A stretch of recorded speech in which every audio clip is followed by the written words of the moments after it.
Welcome to another episode. I am DVO. We got my brother Dale. Hey, what's up, everybody? And we got our guest Tim today. Yo!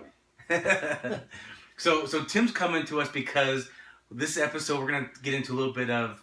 We're getting close to Halloween time, basically. So Spooky stuff. We're getting into some spooky stuff here. I do spooky stuff while you're around. I know, you're We a do spooky too. fellow. That's why you're here. I'm a crazy boy. So let's talk about how we know Tim. So Dale and I, we used to do a lot of ghost investigations on our own. Yeah, we never went to any public events, but we were going to cemeteries, anywhere that we know that might be some spirits to where we were going. We may or may not have tried to break into some abandoned buildings.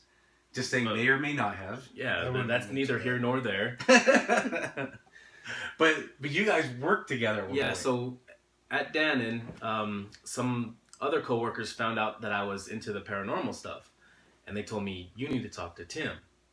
I said, introduce me to this handsome fellow you speak of. I don't think And that's how our relationship started. I don't think it worked out that way, though, because they just told you what I looked like, and then you saw me in the hall one day. Like, hey, you Tim? And I'm like, who wants to know?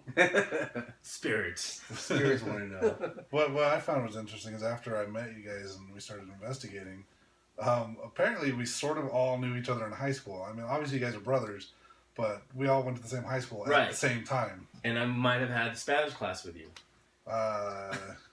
Did you have Spanish class with them? No. Oh, no? It wasn't Spanish? Okay. There's a possibility we had classes together and didn't even realize it, but... Because you're in between us, right? Yes. Yeah, that's funny. Even as we speak, he's in between us. I'm going skiing on today's episode. I don't know if you guys have a rating on your show or not, but explicit is the rating. I'm pretty sure if you didn't have an explicit rating before, you have it now. Because we've got an explicit rating. If you don't know what skiing is, kids, look it up. Urban Dictionary. Yeah, I'm going to enjoy it. And so Tim is part of an a team, I should say. Both. What do you call it? Do you organization and a team. Do you say? I've quit WISPS. Well, tell me. Do you call it ghost hunting, ghost investigating? I prefer paranormal investigating or ghost investigating. Okay. I don't like calling it ghost hunting because I'm not like trying to kill it. Trying to capture it. That's what I said too. I'm not walking around with a gun. I mean, in a way, you can kind of consider it ghost hunting if you're like collecting EVPs. But I prefer investigating. Okay. What about paranormal investigating? Paranormal investigating is fine too. Or researching. Research, something like that. Yeah, I just don't like the hunting word. All right. Because I'm not trying to, kill anything and bring it back home with me or anything like that. I'm just no trophies needed. I mean, some people consider their EVPs like a trophy, but I'm more doing it because I'm trying to. One, I want to learn more about the paranormal world, but I also want to help, both the living and the dead cope with what their current situation is, or help the people, like, if they've got something negative in their homes. Our goal is to remove that negative energy from the home and make it so people actually feel comfortable in their own home. That's what I like too. I actually do like the residentials when we go to people's homes, because they call us for a reason, right? I mean, they're calling us because they're scared or whatever, and we can go in there and help maybe get answers for them, or if it's something negative, we can eliminate that. A lot of the times you'll get it because their kids are seeing stuff, because kids are more susceptible to that. Yeah. Mm-hmm. And we've gotten a lot of calls. It seems like our top two calls are, someone was a dumbass playing with the Ouija board. Yeah. Or the other one is you got little kids that are seeing and hearing things in their house and they're afraid to sleep in their own bedroom. Like they're sleeping with their parents because they're just that afraid. So it's always nice when we're able to go in and kind of clear that shit out. And we get the phone call like the next day and they're like, yeah, our kid slept in their bed for the first time in like months. And it's peaceful in the house. Yeah. I mean, we can transition to that a little bit. Me and you with the team, we went on investigation at a house was it Bountiful they went to? Recently, yeah. Yeah, we did that one recently, and that's the situation. It was the kids always kind of saw something, but the parents always kind of passed it off a little bit. Then it started getting like up a couple notches where they were scared. They was like grabbing their feet. Oh, you weren't there during the story time. No, I wasn't. You got a little late. I was working. I got there later. Oh, so that's what it was. So the kids were always seeing something and, oh, watch out for the man or things like that. And the mom and dad kind of just passed it off. All right, just, our kid talking. But then it started like, the kids started getting scared. Like, watch out, it's right next to your feet. And it was like messing with them at night. And they were hearing noises and pulling on them and stuff like that. And that's when the parents were like, oh shit, maybe we should like look into this a little bit more because it's getting a little more serious. And then you got there right around that time. Yeah. And so what we were kind of breaking off, kind of checking out the house. But what were you kind of noticing in the house? First I noticed, like, I went into one bedroom because I could kind of feel energy throughout the house. Yeah. And I went into one bedroom and there was, I felt energy in two of the corners of the house. Okay. And had it in the basement. That was in the upstairs bedroom. Oh, okay. But I also felt something in the basement, in the living room. That's just from walking in the front door. Like, I could feel that 3 types of energy. Uh-huh. And I had it confirmed with our medium that was there with us at the time that he was also sensing or seeing that energy in those same spots. And then it just, from there, for me, it got a little confusing because it just seemed like the energy was being thrown all over the house. Okay. And I was getting, like, images of, like animals in my head. What kind of animals? One was like I want to say kind of like an armadillo type thing. Weird. But it was larger than an actual armadillo. It was Stegosaurus. Yeah. It was like kind of like a mix between like an armadillo and like those demon dogs from Ghostbusters. Okay, yeah. Kind of like that. That's what I was getting in my head. Zulu, that's his name? Zool. Zool. There is no Dana, only Zool. But like those demon dogs. Okay. That's kind of what I was getting in my head. But the interesting thing was like that stuff would just come and go. It wouldn't stay. Uh-huh. And then I went in one room and you could feel the energy just like spinning in a circle. Right. In the room. And I'm like, well, that's weird. And then it was right about that time I got a call from our other medium, Brandy, who can actually astral project. So she actually like came in a spiritual sense to the house that we were at and was able to tell me what was actually going on. What it ended up being was a Native American shaman that is really gifted at what she can do. Okay. And what had happened is the house that this land was on, or the land that this house was on, is where her kids died. So she's kind of protecting the land because that's where her children died. And what she was doing to us as the team, because we were there investigating, was everything that we were feeling was all from this one spirit. This is how gifted this spirit is with her abilities when she's alive, and apparently still when she's dead. She was able to throw her energy throughout the entire house to kind of throw us off from where she was actually standing. Oh, wow. But because Brandy can actually see those spirits, when she astral projected up there, she told me exactly where the spirit was.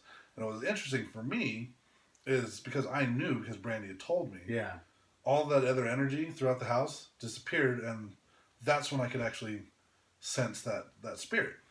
It's funny because the homeowners were telling us that they had renters in the basement one time, and they were like using drugs a lot, and he wasn't sure, but he kind of got the impression they were maybe doing like Ouija board stuff down in that basement too. It's possible. I think with the type of spirit that was there, though, the Native American spirits, they're very protective of their land. Yeah. So if someone was there trying to do something they shouldn't have been doing, I'm sure with how much energy the spirit had, the fact that she's able to make us think that she was like 5 or 6 different spirits when she's only one. Now you said you felt like spinning in one of the bedrooms. Kind of felt like a portal or a vortex. Just the energy just swirling in the bedroom. Again, when I found out that was just that one spirit, to me that went away.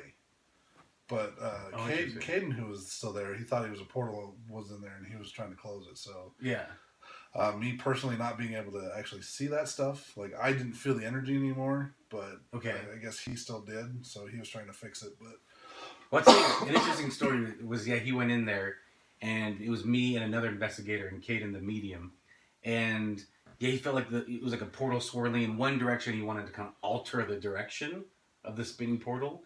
And so I kind of had sense, I had one of those K2 meters, and what they do is it notices the magnetic energy. Is that the EMFs? EMF, electronic magnetic fields. Yeah, so it goes off in my hand, and so as he was doing it, he was kind of trying to re-alter the spin direction of this portal, and one of the investigators, she was also trying to maybe kind of help him a little bit. And as they were doing, I was kind of holding my K2 meter there, and I just thought, I'll just put it in between and see what happens. It started going off crazy, actually, which was kind of weird. So it was like kind of where you two are sitting, and I put it in between you, and it started going off, and I pulled it away, and it stopped instantly. It was pretty interesting. But anyway, that was a pretty interesting investigation. They ended up calling us like that night or the next day, right? Yeah, they usually a lot of times we'll get a call or text the very same day. Oh, it was because we went to dinner afterwards. Yeah, you and I went to dinner, and one of our the ones that kind of organized the residential, she messaged us and said, yeah, the family had contacted us and they said there was a completely different feel in the house and the kids weren't scared anymore. And so I mean, it's things like that. That's why we do what we do. Yeah, it's pretty fun. And it's free.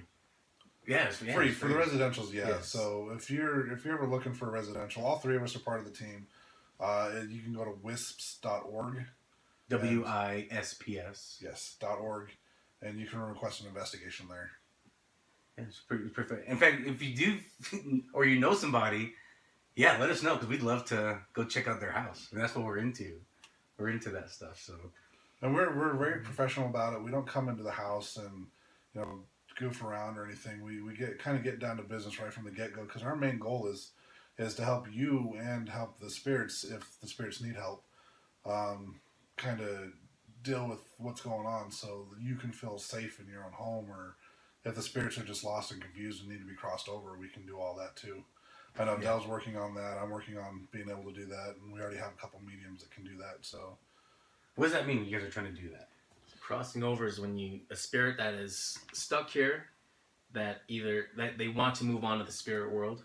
So crossing them over from... They want to, or maybe they don't know about it? They want to. Either they want to or they don't know about it, and you let them know about it, then they might want to. Okay.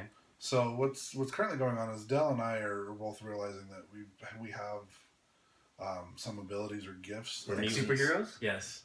Sort of, I guess. If you want paranormal superheroes. Yeah, paranormal superheroes. Because fly with my eyes closed. I can sometimes hear the thoughts of spirits when I'm around them, and I can sense their energy where they're at in a room, and I know Dell can too. But we're both kind of opening up more. Okay. And one of the things that we've both been told by some of the mediums that we work with is eventually we'll get to the point where we can open up the light, so to speak, and help spirits cross over. Oh, like, we're not there yet, but eventually, at some point in time, we've both been told by several people that that's something we're going to be able to do. Could I be there?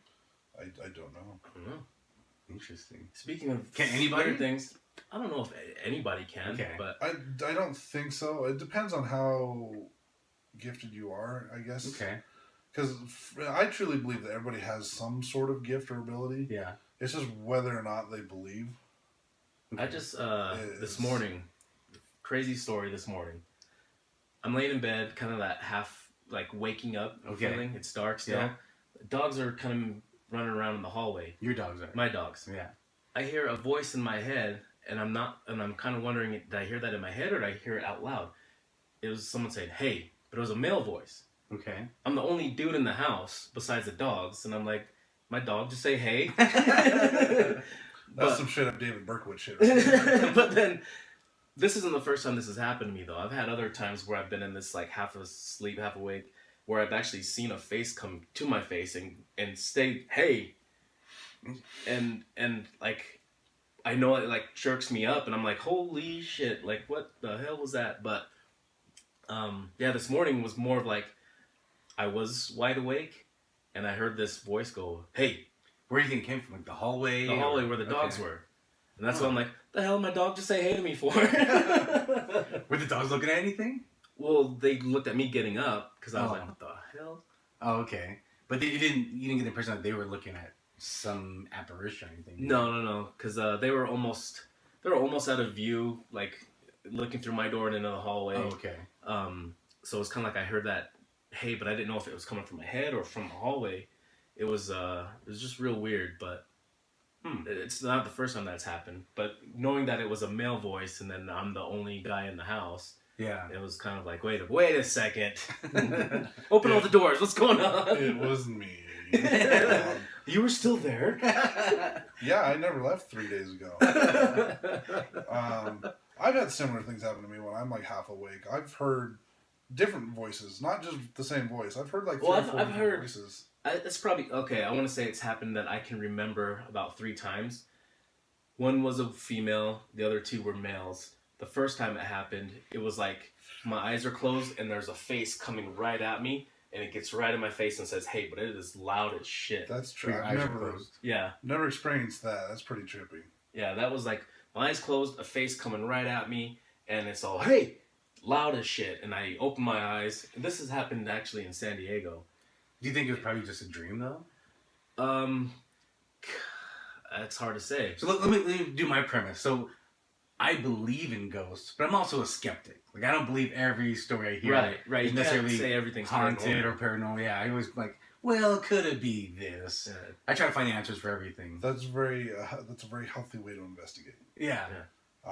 Because if you're just assuming everything's paranormal, or if you're just so close-minded that nothing's paranormal, you're not going to accomplish anything. It's true. So I've seen people that just like, we're on an investigation and something happens and they're like, "Oh, that was a ghost," and we're just looking and it's like, "No, that was the wind." Right. You know, or like we've had someone contact us and they're like, "I've got this perfume bottle that's in the closet on top of a dresser and it just fell over automatically. My house must be haunted." Yeah. Like, it's not always the case. If it flew across the room, maybe. But if it just tips over on the dresser, it could be something as simple as heavy footsteps nearby, you walk into the room and it knocked it over and you didn't realize it until like a day or 2 later. Yeah. I've had voices also, like, why I heard a voice and I woke I was like half awake, half asleep, and I heard a voice and I woke up. But I just think it was like, I was probably half of a dream, maybe. That's possible. Yeah, that's possible. For me, what I think is it's your spirit guides trying to talk to you. Because like when you're asleep, you're sort of in that meditative state. Yeah. You're kind of reaching your subconscious more than you normally would. Right, because it's more relaxed. So if you get that right type of state of sleep, your spirit guides can actually, I believe anyways, that your spirit guides can whisper into your ears and give you information that you didn't necessarily have before. Okay. Yeah, that'd be good. That's pretty interesting. That's just my opinion on it. So do you have a lot of spirit guides around you? I've been told that I have 7. Wow. Maybe 8 now because I bought a crystal skull. Okay. That it was From Indiana Jones? Yes. No, because that movie doesn't exist. What? There's only 3 Indiana Jones movies. Oh. Where you've been. I have them. They're down there. Oh, God. That movie was terrible. No, The the Crystal 3. Skulls one? The, No, I'm Yeah. talking about the 3 Indiana Jones. the I got three just the Indiana 3. Yeah, those are good. No, it was the stone is called malachite. It's a red or sometimes orange stone that comes out of Australia. What color is yours? Mine's all red with little streaks of orange in it. It's really cool looking. And it's a skull shape? Yeah. That is kind of... You should have brought it. That would have been cool. I don't have that one, but I do have other skulls that I own. I've Okay. got an obsidian skull and another, I can't remember the name of the stone. I have to look at the picture that I have. But this one particular stone, it was so weird how I found this because like I ended up at an expo helping Sean and Michelle Newman, who the Utah County Medium. Yep. They also have a store called Crystals More.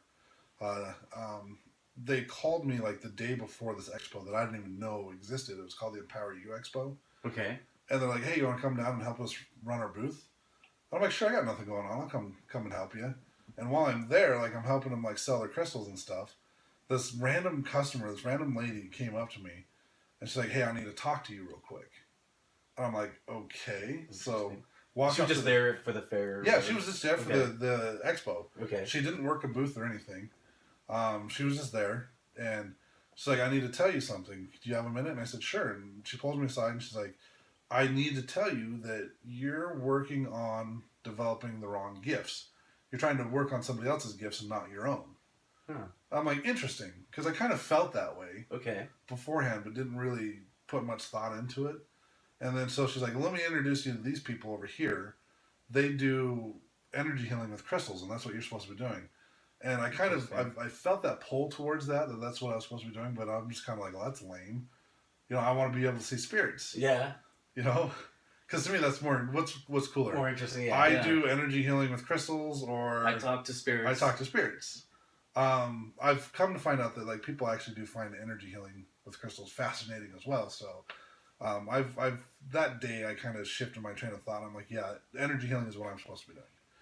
But so I talked to these people and they're like, oh, our master energy healer, she's not here today. She's at a different expo. Here's the address of where she's at. And I'm like, okay, cool. And I went back to what I was doing. And then I started getting text messages from Caden, one of our mediums who at the time was in Georgia. And he's like, dude, you got to do this. And he's like, I did a reading for you. And he's like, it's time to start doing this stuff. And he's like, we need to start opening up our business. And what was funny is I didn't tell him, it was like right about the same time I was doing some card readings with Sean. And basically I drew the same cards that Caden had drew in Georgia. Right about the same time. Huh. That is pretty nuts. As the expo went on, just a bunch of just random different things kept happening. And finally I just kind of looked at them and I'm like, hey, I hate to do this. I need a jet. I'm going to go over to this other expo real quick and then I'll come back. So I ran over and it was just right around the corner because we were at the expo center and it was at Club 90. So it was literally just around the corner. Yeah. And I get there, I find the lady, and I talk to her a little bit, and she tells me about crystal and energy healing classes. Did you run up and say, grab my stones? Yes, I was like, fill my stones. Tell me what you feel. Gargle them in your mouth. And, yeah, that's going to be fun for... It's okay, we're explicit. This is not kid-friendly. Yeah, so I talked to her a little bit. She told me about how she does classes and stuff, and I'm like, it seems a little out of my price range, but whatever. And then I started looking at the crystals that she had, and one just stood out. I didn't know what it was at the time. It was just, that's kind of how stones work for me, and I've seen you do it too, where you just kind of know, like you can feel the energy off the stone, or you can look at it and just be like, yeah, this one's good. Yeah, but I always skim over everything else just because it's like, that one caught my attention first, but you just let's see what else. Sure, yeah. Let's see what else is. And then I always end up going back to it. So I picked up that stone, and I'm just sitting there holding it, and I'm like, I don't remember if I told the lady or not, but I'm just sitting there like, this has a spirit attached to it. And I felt really strongly that it wanted to be around another one of the stones that I already owned. And I'm like, I need to buy this one. And so I bought it, and I took it back to the expo, and I showed it to my friends, Sean and Michelle. And I didn't say anything about the stone to them. I just showed it to her.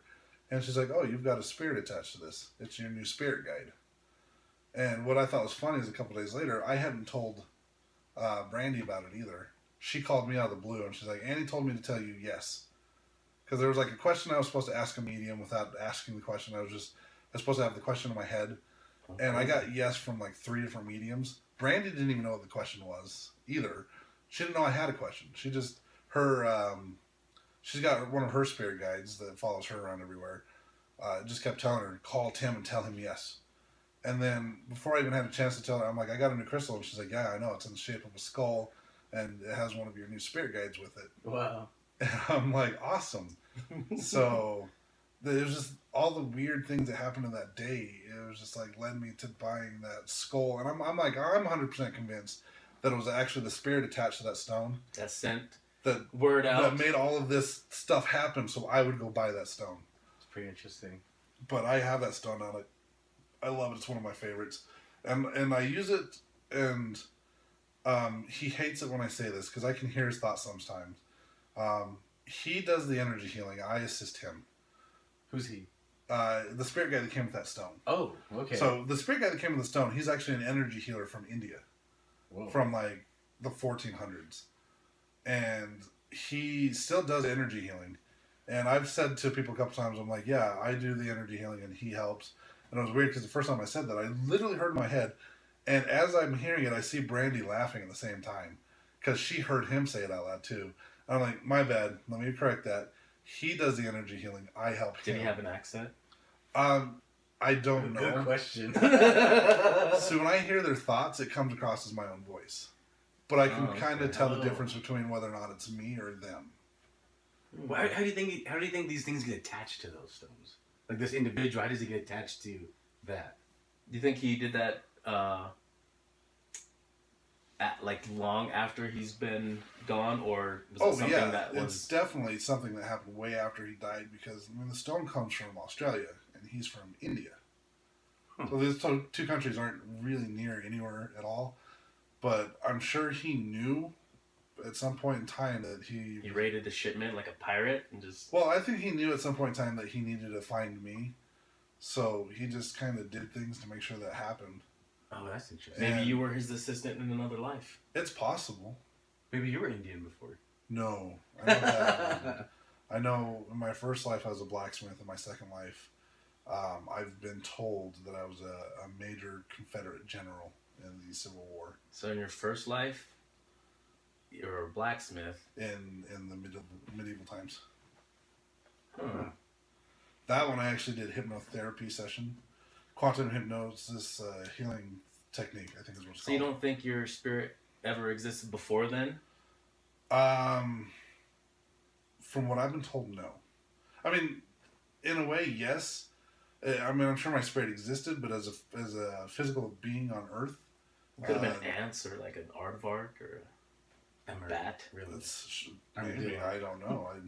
I know as Maybe you far didn't as transition into human spirits until then. as far as being an actual, you're a human spirit no matter what. As far as like your physical being on Earth, I mean, I don't know. We could possibly be animals at some point in time. I have no clue. But from what I've been told, that the blacksmith was the first human life that I've had on Earth. That's pretty interesting. So I'm gonna go back to that story a little bit about you and Sean. So we were at a expo, and before I saw you, I was actually kind of walking around, and I saw Sean Newman's booth. I was looking at different stones, he had a lot of crystals, and there was one I kept looking at.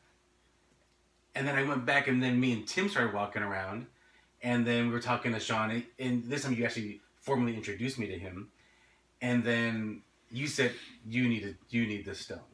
Yeah, it was an amethyst. It was like a wand, but it was pointed at one end. And Yeah, it was pointed at both ends, but one was a little more blunt than the other. Yeah. End. And I just looked at that, and I'm like, you need this one. Why did you say that though? It was just kind of like a gut feeling or a hunch, I guess. Okay. Because what I've learned now is, that's when I first started kind of learning about stones and being able to sense their energy. But now it's just like, before it was just like, I could kind of look and I could tell there was something different about stones. Uh-huh. And now I've graduated to the point where I could feel the energy, and I just know, like, if I have a person in mind when I'm buying stones, I can actually pick out stones for that person that I'm thinking of. Okay. Because I can kind of tap into their energy a little bit and be like, yeah, this one's for this person. But the thing I didn't tell you was I actually kept looking at that stone earlier too. I didn't know. I kept picking. There was two stones I kept picking up. One, that was one of them. And there was another one, but I think the other one I kept picking up because it looked cool. It was like a black geode looking thing, with a lot of purple inside. But they were both purple, right? Amethyst is purple, so they're both purple. And Druzy stone. What? Druzy stone. Druzy stone. The interesting thing was that's actually my wife's birthstone, amethyst, and she loves amethyst because that's her birthstone. I love amethyst. And too. I mean, it's beautiful, but it's funny that you said that because I was like, I had already been kind of looking at this, and then Sean even said, I was thinking the same thing, and then Sean was telling me to do something. He's like, on the pointed end, put it, kind of put pressure on your hand, and he asked me like, do you feel anything? I said, no, I don't. And then I just kind of, but he said, with your right hand, put it on your, hold the amethyst stone in your right hand, and then almost kind of poke yourself in the left hand. Nothing. I just felt nothing. But I reversed it just for fun. I just reversed hands. And I actually felt this weird shock go up my right arm, my forearm, into my arm, and into my neck. Almost like a tingle. I was like, oh shit, that was weird. Kind of cool, but kind of weird. It's never happened again. I've tried it again. It's never happened, but... Well, I remember, like, you were having shoulder pains that day. Back pains. Because we went to Dale's wedding, and we were on a shitty bed. That's right. I had my wedding on a bed. You came back... I bet you did. If you're not having your wedding on a bed, you're doing something wrong. But yeah, I remember like when you were doing that with the stone, like the pain in your back was kind of going away. Yeah. So it's I fully believe in the power of crystals and the healing and what they can do. As far as energy goes, like I'm not going to sit there and rely wholly on crystals. Right. If I did, I wouldn't be wearing this ankle brace right now. I believe in modern medicine first, and then, crystals. Okay. Crystals I use mainly for I use them more for emotional healing than physical healing. Okay. That makes sense. I have on accident without realizing what I was doing. I've used it to heal someone's headaches that they were having for 20 years. They've completely gone away since I did the healing session with them.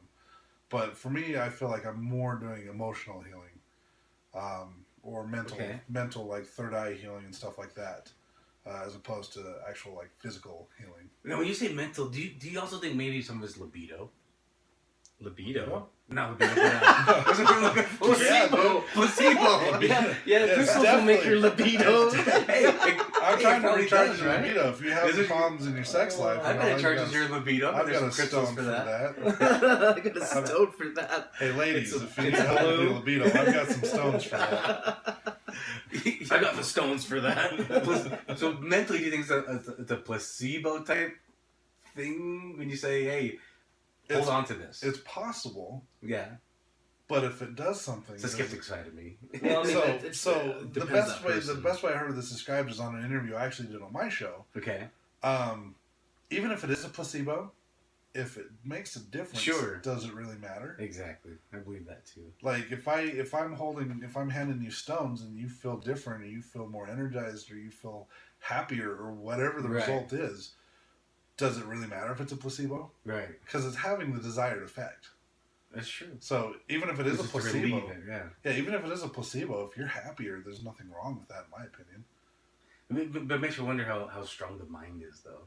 Right, when you think about that. Honestly, the mind's very strong. Yeah. It's like, I mean, it even comes with like physical ailments. Like, you know, if you go to the doctors, and I've heard stories of where doctors are like, yeah, you'll never be able to do this again.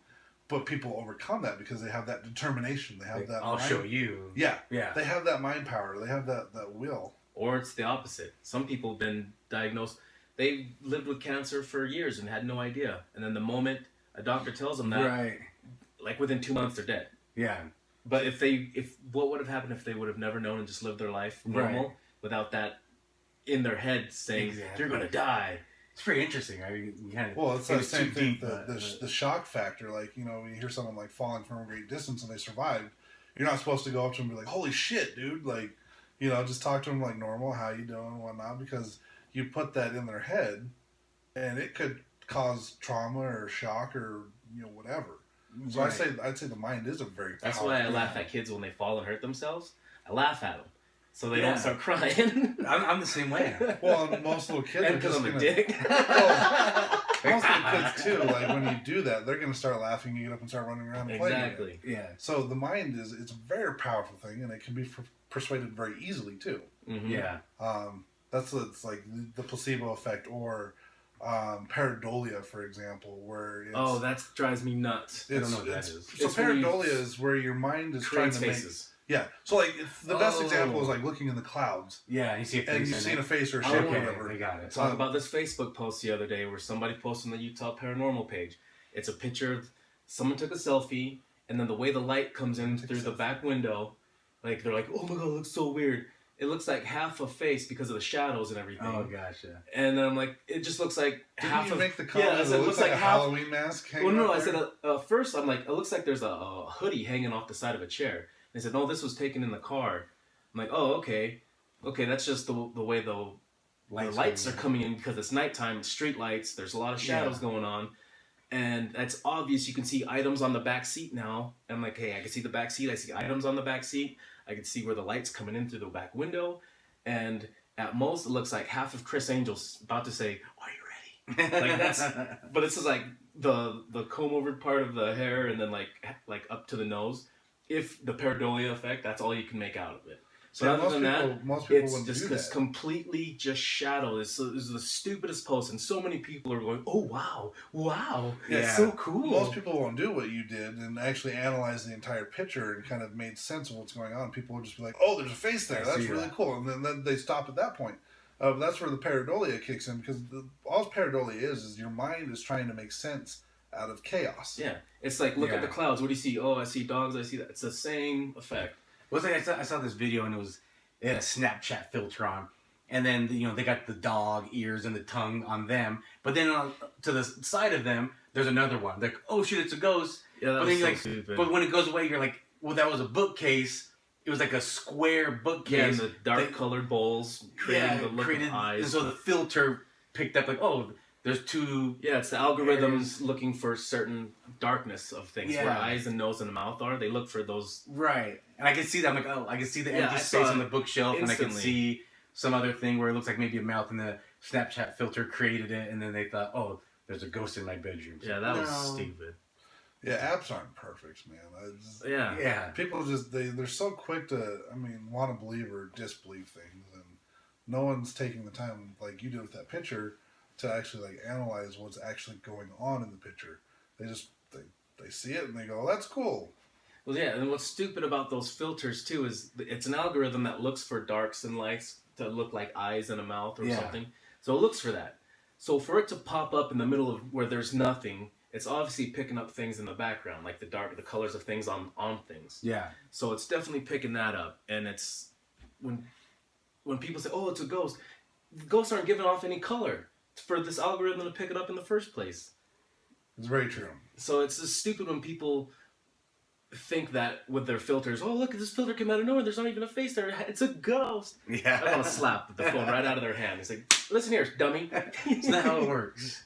Speaking of apps, is there a good app that you think people can download to do ghost investigations? There's 2 apps that I use. Okay. And that I recommend, and I don't really recommend anything else. One is called the Geophone. It used to be free, but now it's like $2. Oh, that's what you were trying to think of when you were talking to Paul. Yeah. You're trying to say that. I was saying it out loud in the car when I was driving. It's called a geophone! So for those of you who don't know what a geophone is, basically it senses vibrations, and that's it. So you can manipulate this app, but it's if you put it on like a concrete surface, you're not going to be able to really manipulate it, because all the geophone does is senses vibration.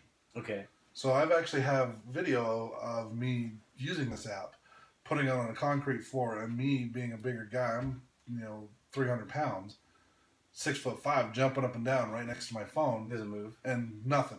Okay. And then about 5 minutes later, after we've all spread out across the room, when we're all in different parts of this room, it starts responding to the questions and starts lighting up when we ask questions. Oh, okay.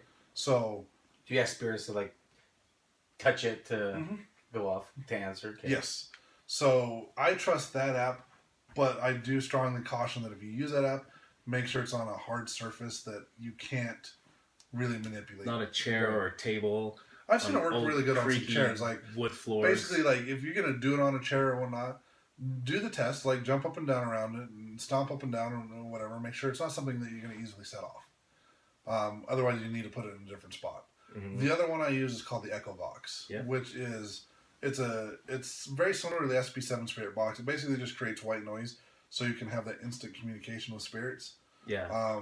The reason why I suggest this is because we've had a lot of success with the app, and it's only $40. And SP7, you're looking at like $120. Is it $40 now for the EchoVox? Depends on. I'm sorry. It depends on which version you buy. Oh. The original version is $20. The version I got is $40. Do you like that version? I like it. It's fine. I hear both. Paul Welch, I believe he was on one of your other shows. Yeah, on my podcast. He uses about it. He uses the $20 version, and it works just fine for him. So I feel like that version originally on an Android worked better than on iOS. It's possible. So I'm gonna share this story then, and it's with all of us. And it was when we first, me and Dale were first introduced to the EchoVox. We were with Paul, and it was our first public investigation. Tim invited us out to the family tree in Santa Quin. And while we were just kind of waiting for people to arrive, we were ordering food until all the rest of the patrons left. And Paul and me and Dale were just kind of talking, getting to know each other. First time meeting, and he shared that app with Dale. And then, I don't know if you were hosting that event or not, but... Well, WISPS was, yeah. Yeah, the organization was. And so there was a point where me and Dale just kind of wandered off. And I know I said this in my other podcast, but if you haven't heard it, I'll share the story here. And me and Dale were using that EchoVox app for the first time. And we were in the banquet room, not the banquet room, but in the restaurant area. Yeah, but in that farther back room near the bathrooms. So if you haven't been to the family tree, or if you have been, then you'll kind of know what we're talking about. But it's a cool little restaurant. It looks almost like cabin-like when you walk in. It's all wood and pictures of their family members. Pretty cool restaurant. And it has a lot of history behind it too. And we were asking questions. We asked a lot of questions, but the main thing that stood out to me and Dale was we were kind of having this EchoVox go, and it's just the two of us. And I said, "Do you know my name?" And it says Derek, and that kind of freaked us out. And then Dale said, "Do you know my name?" It didn't answer Dale, but then he says, "Do you know how we're related?" And you remember what the response was? Twins. Twins. And we're not, but we're obviously you can tell we're brothers. You're right. And you wanted to stop after that. You're like, okay, I'm done. I'm No, out. it wasn't that. It was Wasn't later when we started talking to this Skinwalker? spirit. Yeah, it was the Skinwalker spirit, and the way it was answering some of the questions. When I was asking, what did I ask? I asked if it knew if it was dead, and then I asked if it had ever been alive, and it was saying no, that it's never been alive. Oh yeah, that's and I right. was like, hey, I don't have a good feeling about this. Yeah, you spirit weren't anymore. Like, I mean, I was cool with it, but well, it was that spirit, the vibe I got from it. Like, I didn't like it, and so Yeah. I didn't want to talk to that one anymore. But it was a pretty interesting night, and I remember. Paul Welch saw a big, creepy little spider kid in the Yeah, basement. that listen to my podcast for that story. It's I was the DVO standing Show. right next to him when that happened. So night. Yeah, I was upstairs, and we were upstairs, and we heard him just start screaming. You didn't see anything though, right? I didn't see it, but I was standing right next to him when he saw it. And I've known this guy for 4.5 years now. I've investigated with him several times, and I have never seen him scared before. Wow. This is the only time I've ever seen him if scared. you And watch he was legit afraid. And you believe him, right? I believe him. you know 100%. the show, the Dead Files show that was there when Amy, the At the restaurant, they were at the at the restaurant At some other time. Yeah, and He the described picture that exactly what they drew on that show. yeah, what they drew, what didn't he see saw that was still some episode. of the artists probably didn't draw it the same way that Amy was describing it, but it's very similar to what it was like, kind of like crawling. The It way had she a- drawn was like this shadowy creature crawling. It the had way a very Paul similar described it look was- to like Gollum. Yeah, that's what he was saying. You know, that's like, what I like envisioned in my way- head as he explained it. That's what I envisioned in my head. as he I've explained seen it. Family Tree is one of my favorite places to investigate, just because it's always so active. I mean, the last time I was there, I actually saw the face of like a jackal. I want to say, if you look at Egyptian mythology, I want to say it was Anubis. I was gonna ask like that. Was it like Egyptian mythology type? There's a Jackal? Doberman pincher It looking was- in the window. it was- so what licking happened its is- lips. What happened is another investigator actually saw it. Like, we're all looking in different directions, and it just popped up right in front of her face. And then I later saw it just in my mind. And then what got really creepy for me is I saw it starting. We were investigating in a different room, and I saw it starting to form on her face, showing me exactly what it looked like. And it kind of creeped me out because I'm like, I've never seen anything like that before. But that venue is very, very active, very haunted. I've had so many experiences there that I probably never shared with either one of you guys. Like the time Caden got jumped into. No, what's that one? Or they call it like a walk-in, or It was, yeah, like walk in or jump Like a into spirit it. jumped into his body? Yeah. Oh. Tell He us that was story. he was mainly being manipulated. It was weird because like I have this thing where I had a type 3 basically kind of dig into I my remember shoulder hearing one about day that. Yeah. on an investigation. It kind of imprinted itself into me. But it was, from what I was told it was trying to do, was put a curse on me, and it kind of backfired, and it ended up working as more of a warning system. So like when Oh. one of the mediums in our group, mainly Brandy, when they're in trouble, my shoulder starts hurting. Oh, Special interesting. powers. Yeah, and there's been a couple times You're where a like mutant. where like, you know, I've been upstairs and Brandy's in the basement family tree, and I come downstairs, I'm like, is everything all right? And this is like after Brandy started speaking Spanish and trying to choke Gary out. Or And she doesn't speak Castle out. Spanish, right? She does, but Oh, okay.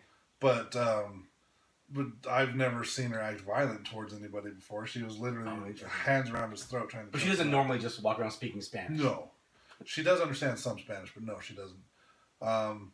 With Caden, I was in the basement and I just felt something was wrong, so I came upstairs, and I'm like, "Hey, you okay?" And I went back and listened to the audio because I had my iPad in there recording, and it was literally like 30 seconds after you hear Caden say, "Whoa, that's weird."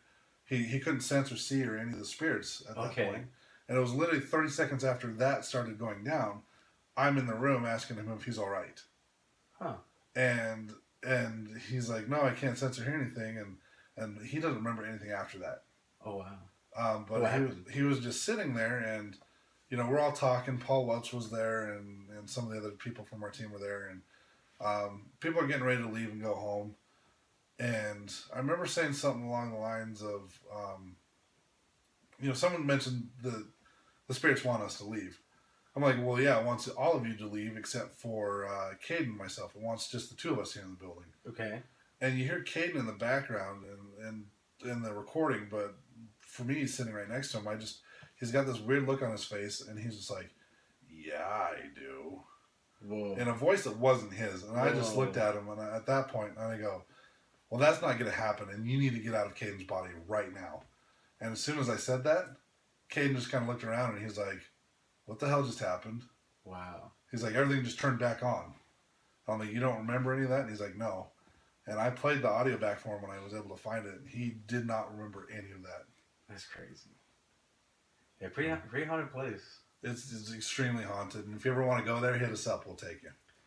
I went there in the middle of the day. I was coming back from Vegas one time. Stopped in there to go grab some. I've said before, they got huge scones, and we stopped in there to just grab some. But it's a totally different vibe when it's more like restaurant in business. It's a totally different vibe. Well, that's because your mindset's different. You're not there to investigate. You're not there to try to talk to the spirits. That's a good point too. You're there to I think a lot of it has to do with what your mindset is. Yeah, that's a good point. I also feel like when there's a lot of things going on in a place that is known to be haunted, I feel like a lot of the spirits kind of hang out and wait. Like, because you talk about it's a busy restaurant where people are coming and going. Just That's any place. Like, even you think about the Saltaire, any other big venue that has spirits in it, while there's activity going on, like people walking around, going through, doing their day-to-day, it isn't until like things calm down, when it's quiet, and then that's when things are more... Because maybe they feel more at peace where they can just kind of be them. When it's or there just might be so much going on that nobody will notice. Yeah. That's what I was going to say. When you've got hundreds of people in a venue like Saltaire, there's so much energy from people that spirits can feed off of. And it's exactly like that. Like, spirits could be doing stuff and you would have no idea because you're paying attention to the concert that's on stage or whatever. Right. Or the people getting hit on the freeway or too soon. jumping falling off the freeway. So, let's talk about movies. It's because we got some scary movies coming out, right? That's right. The Nun. I hope so. So The Nun... So this is off The Conjuring, Nun. Yes. Yeah. Was there 2 Conjuring movies? Yes, 2 Conjuring movies. Let's talk about that. You guys like that movie? I love both the movies. I own both of them. Do you? I own both of them, yeah. I don't own movies anymore. I don't either. I've never got past my collecting DVD or Blu-ray phase. So. Yeah, I stopped that because I was just building this collection of Blu-rays that I'm never rewatching. Well, we're in my basement in my man cave, and all these are filled with movies. And I don't. They're all still like encased because I haven't opened. You can stream everything. I do the same thing. I've got movies that are still in the plastic. But and I'll watch it. I'll watch it on Netflix. Yeah, I have it right here, but I'll put it on Netflix first. Why pop it in when you can just hit a button? My thing is like I'm a collector, so it's just I will always collect movies until I'm forced to actually have digital. I understand like buying a movie that you really enjoyed to help support the business, or you can watch it whenever you want. I've got movies that I've never even seen. I bought a movie that I didn't even know what it was. So I'm like, oh, this looks good. Bought it. Never watched it. I've had it for like 15 years. And you're dumb. Again, I'm a collector. But The Conjuring is based off true stories. Obviously, it's embellished for movie purposes. Yeah, it's Hollywood. But still pretty good though. See, these are real stories. Good. These are the scary movies. The horror movies that I prefer. I don't like the blood and guts, gore. You don't like slasher films? No, I like. Which is funny because that's one of the movies we're going to talk about. Is right. That's the next movie. But like I never was into like Friday the 13th or all God, that stuff. What's wrong with you guys? Just because it just was too fake for me. I guess that's what makes it great. Then let's talk about that on the next movie we discuss. On this one being that it's about ghosts. I could talk to you about movies all day long. So this one. The Nun. It is a prequel. It's a prequel, and you want to go far back. It's a prequel to even Annabelle the Creation. But is The Nun a real thing? Is this based on a real thing? Or is this made up from the Conjuring? This is made up for the movie. This was based off the character they introduced into the Conjuring movies. Because the first one it went to a home that was based on a true story. Mm-hmm. The second one was that based on a true story? That was also that was also. But they invented the Nun. Yeah, and then the Annabelle doll is a real doll, but then the story that they created about Annabelle that was all made up. Because it's more like a Raggedy Ann. So it was Raggedy Ann doll. The only part of the Annabelle story that's true is at the very beginning of the first Conjuring movie when they're talking about it and the nurses and whatnot. Yeah. That's all true. Right. Okay. They don't know where the doll actually came from, other than the nurse's mom wanted to buy her a gift and found the Raggedy Ann doll in a thrift shop. Okay. That's it. That's all they know. So what do you guys think about this new Nun movie then? I am so freaking stoked. I can't wait for it. It's coming out next week. I'm like, I want to go buy tickets right now and just be like, hey. Yeah, what are you doing next Friday? Watching The Nun with you. Sharing a tub of popcorn. There might be a hole on the bottom. What's this in here? Let me pull on it. It's endless popcorn. Yeah, I'm Is excited. that a Snickers bar in It there? just refills itself. It's more of it would be more like a payday. Salted nut roll. It's a salted nut roll. This is gonna be a good one. I'm excited. I'm stoked. Yeah, Looks scary. The movie, Yeah, that's real freaky. It's a made up storyline, but I don't care. I'm gonna go see it. I don't It looks care either. freaky as shit. I mean, so is all the Insidious movies. I'm a fan of the Insidious movies, even though they're all made up. With the Nun, are they gonna have the same characters play? Like, is it gonna be like the Warrens? Yeah, it's gonna be the Warrens. Okay. Is it? Yeah. Because I thought this was supposed to have happened like way before. I believe it showed. In the trailer, it showed. Vera Farmiga as. Interesting. So My time went I think on. it's I'm pretty sure there's going to be a lot of back and forth timeline. Because they have the Nun in Annabelle the Creation as well, if I remember correctly. I don't remember that. It could. Have you seen that one? It's sitting Annabelle, there, rocking it in the chair or something, isn't it? Because not in the first Annabelle, Wait, the prequel. Oh, I didn't. I watched the first Annabelle movie. I didn't watch the second one because I didn't really like the first one, to be honest. So Annabelle Creation, in my opinion, way better. Was that the first or second movie though? It's the second movie, but it's a prequel. Oh, really? Okay. I know that's one made up. I that's did not made like up. the first one. So so basically, Annabelle Creation talks about how this dude made the doll, and It was part of like the cult. No, he was just a doll maker. Oh, never mind. It was the first. His daughter died because they got a flat tire on the side of the road, and she went to go get a bolt or something, got ran over. Oh. And then it shows they turn their house into a home for like foster kids, orphanage. So they bring these kids out there, and then all this stuff starts happening. So I think they introduced the Nun. Obviously came in The Conjuring 2, but I believe they also had her in Annabelle the Creation. So that's kind of where I get my timelines confused, is because like all this stuff is like all over the place. We should have asked John Zaffis when we were hanging out with him. We could have. We could have totally asked John Zaffis. Let's go. We got 8 minutes. Okay. Next movie. Halloween. The new Halloween movie coming out. Mike Myers.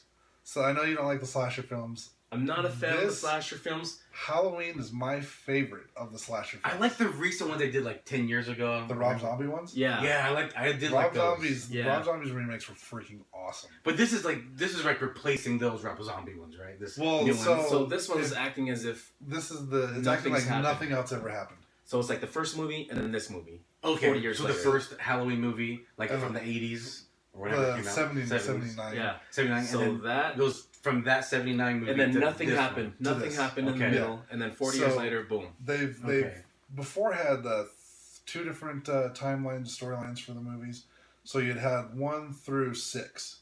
Yes. And then when they came out with H2O, that created a second timeline, and it acted like that was horrible. I didn't see it. It looked terrible. Halloween H2O. It acted like 3, 4, and 5 and 6 never happened. Did you like those other ones?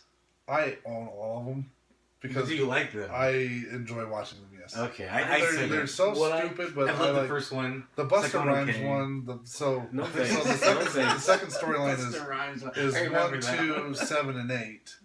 So you've got H2O. Wasn't that many? God. Yeah, it was horrible. So this would actually, it's a sequel, but this is like the 9th movie, unless you count the remakes, and this would be like the 11th Halloween movie made. Wow. So the remakes were their own little thing. But I did like the Rob Zombie. Did you like the Rob Zombie? The Rob Zombie remakes you were awesome. You like them, right? I've got, like I said, I have all of the Halloween movies. I like when they make them better. So like Friday the 13th and all the Halloween sequels. I can't stand how you can kill this guy and then take off running, and you're a mile down the road, and all of a sudden he's jumping out of a tree right in front of you with a knife. Like, oh, gotcha. See, that's what I love. I can't stand that shit. That's what I loved about Michael Myers is that I hated that about Michael Myers. He never died. That's right. Like, he's not a superhero. He doesn't have powers. No, of course he's not. Superheroes don't go around killing people. It's his brain, though. It's the power of the brain. Well, they tried to explain that in one of the movies, how it was like bullets. some cult the cult of like the Rose Thorn or whatever. They tried to explain that in one of the movies. It didn't work. And that's why they did H2O and said, oh, these other movies don't exist. But that's what's always fascinated me about Michael Myers is he's never died. Like Jason, he died.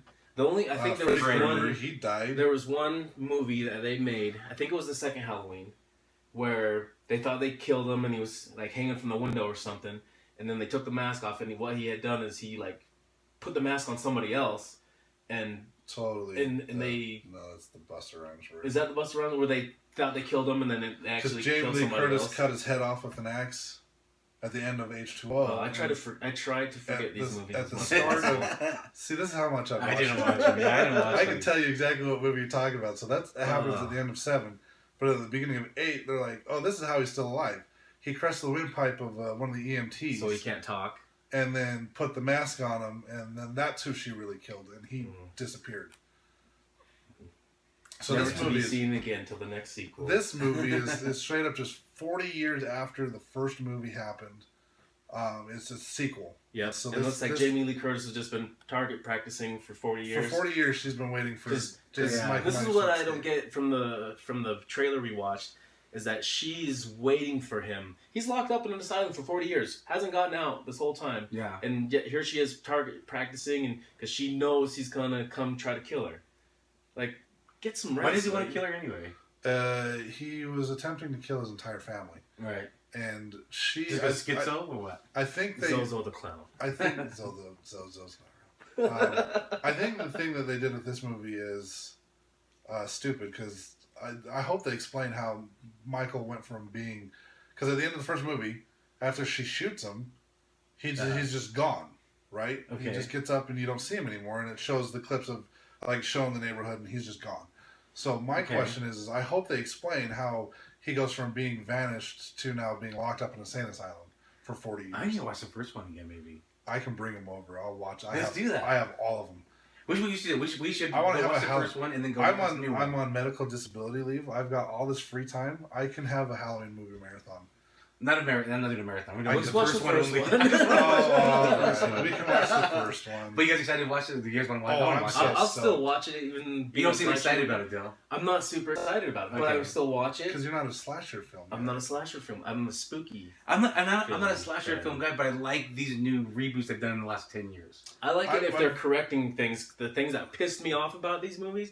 If they can correct them, I would watch like them. The Leatherface ones. This one, like I said, they're just all the other movies never happened. It's the first one. And I can dig it. I like that idea. I hate all those movies. Like I said, how does he go from being vanished to being locked up? We might have to watch the first one again. All right, guys, we're running out of time here. So, I don't know, anything else we want to mention before we time out? We have 2 minutes. Not that I can think of.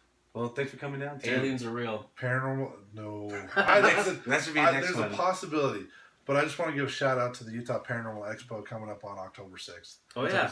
There's also an investigation at Fort Douglas Museum on October 5th. Ben Hansen will be there. Ben Hansen and Chip Coffey. I do want to see Chip. I love Chip. We will be helping run that investigation.